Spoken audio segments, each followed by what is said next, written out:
नमस्कार दोस्तों, स्वागत है आपका स्टडी फॉक्स एकेडमी के यूट्यूब चैनल पर। हमने पहले हरियाणा जीके की क्लासें शुरू कर रखी थी, जिसमें हमने आपको करवाया था एनिमल हस्बेंड्री। उसमें आपको जिला दर्शन, एनिमल हस्बेंड्री और एग्रीकल्चर की क्लासें आने वाली है।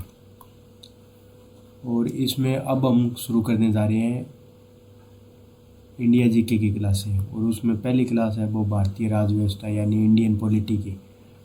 अगर अच्छा रिस्पॉन्स रहता है इस क्लास पे और बढ़िया व्यू आते हैं और 1000+ सब्सक्राइब हो जाएंगे तो हम शुरू करेंगे हिंदी की क्लास।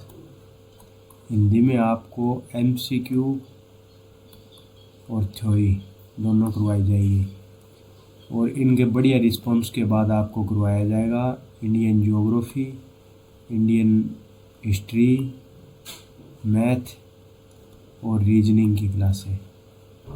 तो इस प्रकार ग्रुप डी और हरियाणा पुलिस के लिए कंप्लीट सब्जेक्ट आपको करवाए जाएंगे। तो आप चैनल को क्लास बढ़िया लगे तो सब्सक्राइब करें और शेयर भी ज़रूर करें, और हमारे Telegram channel study fox academy को ज्वाइन ज़रूर करें।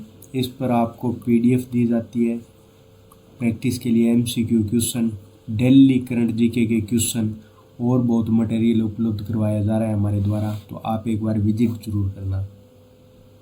तो आज की क्लास शुरू करते हैं। देखते हैं पहला क्वेश्चन, किस अधिनियम के द्वारा बंगाल के गवर्नर को बंगाल का गवर्नर जनरल का पदनाम दिया गया था? पहले क्या था कि बंगाल में गवर्नर हुआ करता था, और 1773 में रेगुलेटिंग एक्ट आने के बाद इसे गवर्नर को जनरल गवर्नर की उपाधि दे दी, पदनाम दे दिया गया था। ये किया गया था 1773 के रेगुलेटिंग एक्ट के द्वारा। अब देखते हैं नेक्स्ट क्वेश्चन। नेक्स्ट क्वेश्चन में क्या है,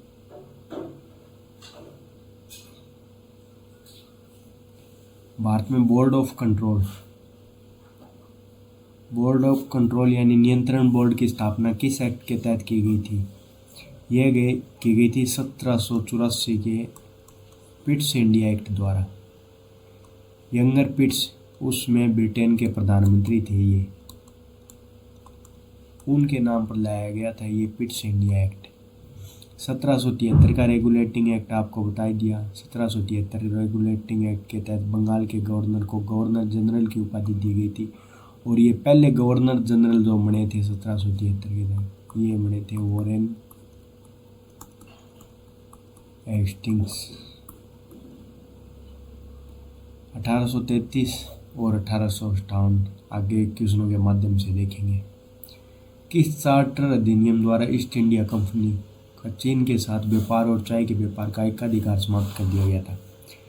पहले क्या था, ईस्ट इंडिया कंपनी का व्यापार में एकाधिकार था, कोई प्रकार का व्यापार था उसमें एकाधिकार था ईस्ट इंडिया कंपनी का। उसके बाद में 1813 का चार्टर अधिनियम लाके अफीम के व्यापार और चाय के व्यापार को छोड़कर ये एकाधिकार समाप्त कर दिया गया, और 1833 के चार्टर अधिनियम के द्वारा ये अफीम और चाय के एकाधिकार को भी चीन के साथ हुआ करता था, ये अफीम और चाय। अब देखते हैं नेक्स्ट क्वेश्चन, भारत के प्रथम वाइसराय कौन बने थे? तो ये बने थे लॉर्ड कैनिंग। 1858 का अधिनियम, 1857 की क्रांति के बाद 1858 का अधिनियम लाया गया था शासन में सुधार करने के लिए, और जो बंगाल के गवर्नर जनरल थे अब उन्हें भारत का वाइसराय के नाम से जाना जाने लगा। ये क्या था, पहले थे बंगाल के गवर्नर, पहले तो हुआ करते थे बंगाल के गवर्नर। फिर आया 1773 का रेगुलेटिंग एक्ट, और इसे बंगाल के गवर्नर को बना दिया गया गवर्नर जनरल।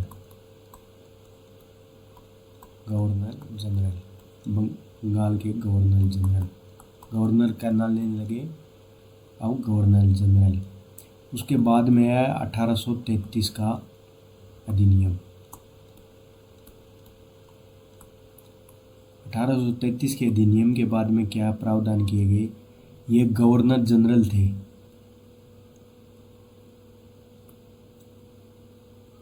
इन्हें बना दिया गया भारत के गवर्नर जनरल। ये बन गए पूरे भारत के गवर्नर जनरल, बना दिया गया इन्हें 1833 के अधिनियम के बाद। और जो पूरे भारत के पहले गवर्नर जनरल बने थे, ये बने थे विलियम बेंटिंग। उसके बाद में आता है 1858 का अधिनियम, और इसके बाद में गवर्नर जनरल थे, ये पूरे भारत के जो गवर्नर जनरल थे, इन्हें वायसराय के नाम से जाना जाने लगा, और ये बने थे लॉर्ड कैनिंग। तो मैं आशा करता हूँ कि भी ये आपको पूरा समझ आया होगा, कौन गवर्नर था, कौन जनरल गवर्नर था, कौन भारत का पहला गवर्नर जनरल था। एक बार आपको दोबारा बता देता हूँ।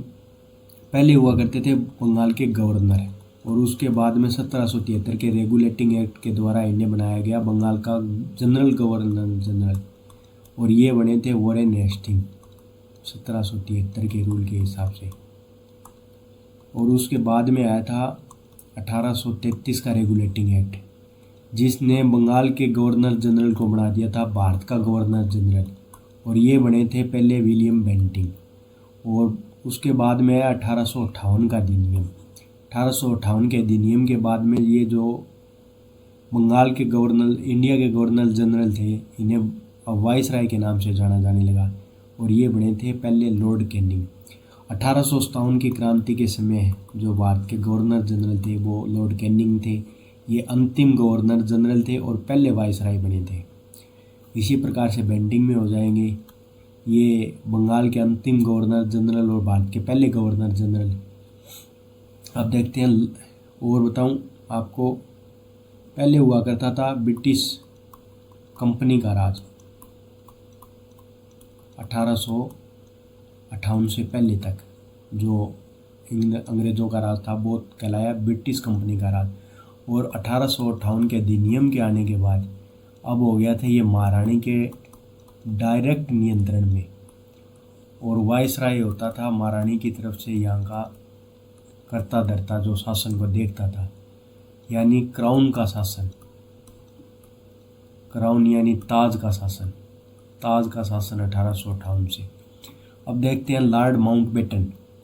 ये स्वतंत्र भारत के पहले वायसराय हुए थे। लॉर्ड माउंटबेटन स्वतंत्र भारत के पहले भारतीय जो वायसराय हुए थे वो थे श्री राजगोपालाचारी। श्री राजगोपालाचारी ये स्वतंत्र भारत के पहले जो इंडियन थे।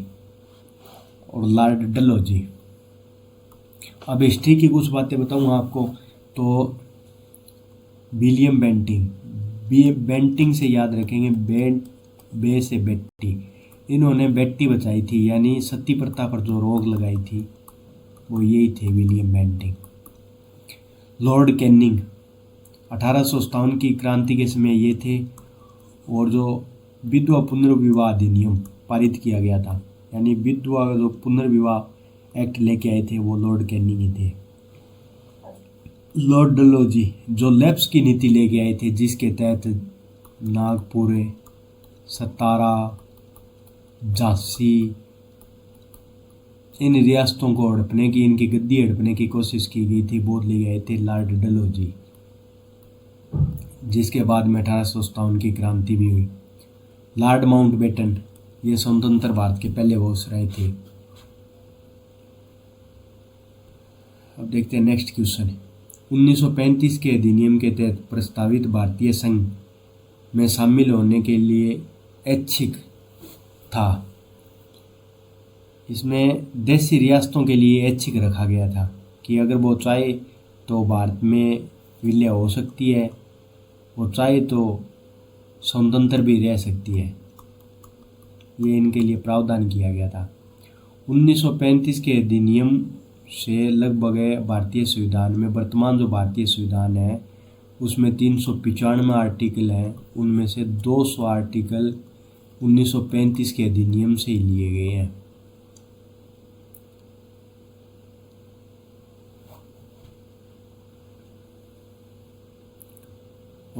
1935 के अधिनियम से पहले 1909 का अधिनियम भी आया था और 1919 का अधिनियम भी आया था। उनकी मुख्य बातें बता देता हूँ मैं आपको। 1909 का अधिनियम, इससे बोलते हैं मार्ले मिंटो अधिनियम। मार्ले उसमें सचिव हुआ करते थे और मिंटो उसमें के वाइसराय थे। पहले सचिव का नाम, फिर वाइसराय का नाम।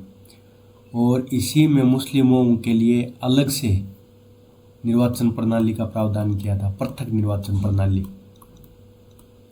1919 के मार्ले मिंटो अधिनियम को सांप्रदायिक, इंडिया में सांप्रदायिक चुनावों का जनक या जन्मदाता कहा जाता है।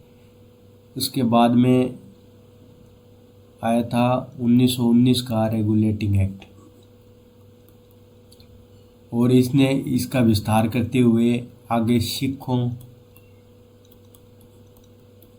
और ईसाई वगैरह के लिए भी इसे लागू किया था। जो पृथक निर्वाचन प्रणाली मुसलमानों के लिए लाई गई थी, उसे आगे बढ़ाया। अब देखते हैं नेक्स्ट क्वेश्चन। कैबिनेट मिशन योजना के अनुसार संविधान सभा में कुल कितनी सीटें निश्चित की गई थी? ये की गई थी टोटल 389,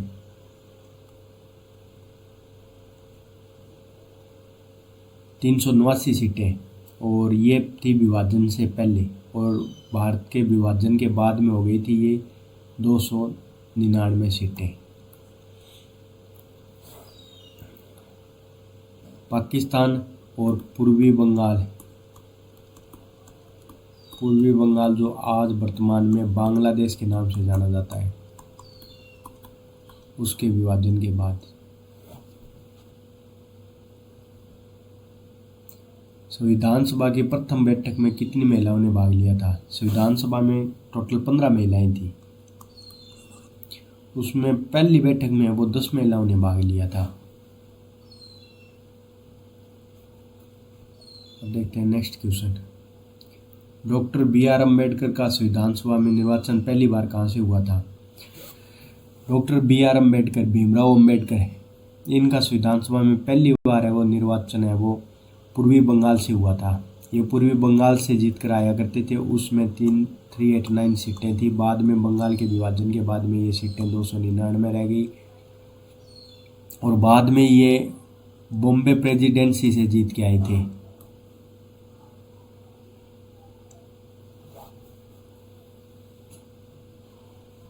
निर्वाचन हुआ था इनका। संविधान सभा के पुनर्गठन के बाद 31 दिसंबर 1947 को सदस्यों की कुल संख्या कितनी रह गई थी? बाद में ये संख्या रह गई थी 299, और पहले थी ये 389।